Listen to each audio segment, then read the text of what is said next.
40 years ago, when Heineken decided to set up their first brewery in the Caribbean, they chose St. Lucia, a small island with a modest domestic market, but significant long-term potential. Of course, it was not just a choice of St. Lucia, but a choice of Vieux-Fort, my constituency. The best place to invest and do business in St. Lucia.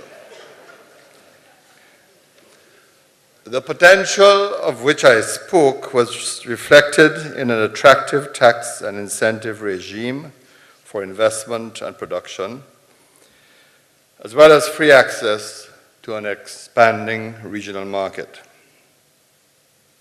40 years later, St. Lucia has proved them right, and we are pleased that the logic of their early choice has played out. It feels like it wasn't so long ago that I was congratulating them on the attainment of their 30th anniversary. Clearly, a lot has happened since then, including 2 changes of government. Of course, you would understand that I do not encourage such a pattern to be repeated at the next general elections. Nevertheless, we should all be pleased that many of the attributes which make St. Lucia an attractive investment haven still persist. It says a lot about our country, our democracy, and our investment climate when a globally positioned brewing company continues to invest here. Or perhaps it says something about our tastes and appetite for beer. Speaking of which, we must also commend WLBL's presence in virtually all of St. Lucia's premier entertainment events. For example, WLBL and Heineken have been virtually synonymous with the St. Lucia Jazz and Arts Festival, now celebrating its 25th year. Indeed, WLBL is the only remaining original sponsor of that event.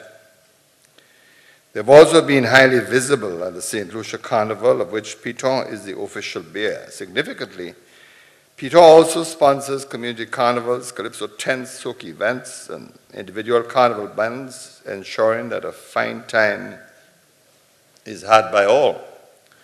Similarly, Heineken's Green Synergy DJ competition has become a major fixture and an important platform for local talent.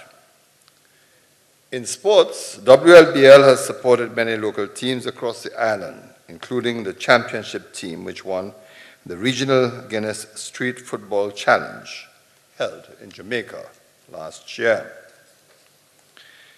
I think it can be said that WLBL has been a leader in corporate social responsibility and continues to be a model corporate citizen. I was able to experience this commitment firsthand after Hurricane Thomas. WLBL was very visible and active as we went into affected communities to deliver disaster relief, especially much needed drinking water.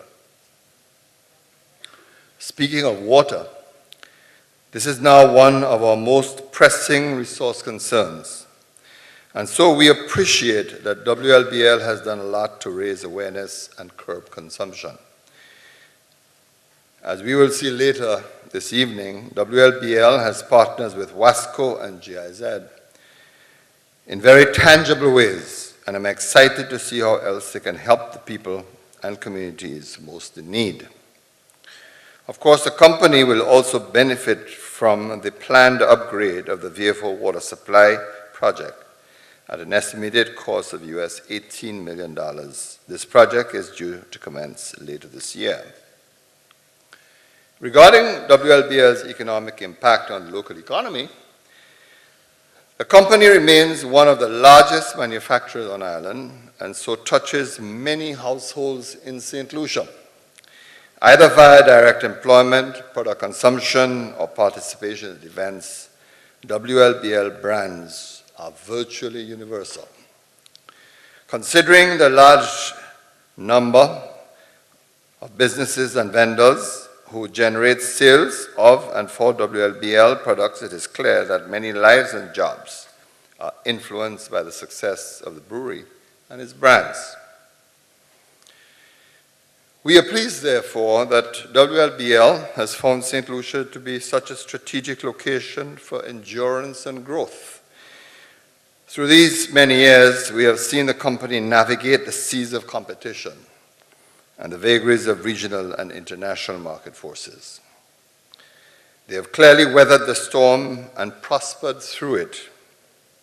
We would like to think that this has something to do with the good old-fashioned St. Lucian tenacity. An economic impact assessment conducted a few years back found that approximately 3% of St. Lucia's employment was generated by WLBL. Their broader value chain employs some 2,000 people directly and indirectly, and the brewery itself operates with over 100 staff members. WLBL and related operations account for approximately 3% of GDP and 4% of tax collections. I can therefore honestly say that I'm happy to see performance turning around after the tough economic times we have all had to weather. I hope that this rebound will continue on trend well into the future.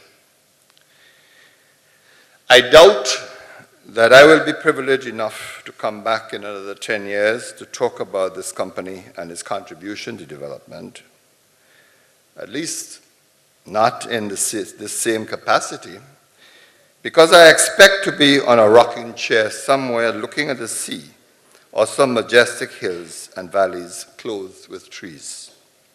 But until then, I'd like to congratulate WLBL and once again and wish them another 40 years of growth and success in St. Lucia. I thank you.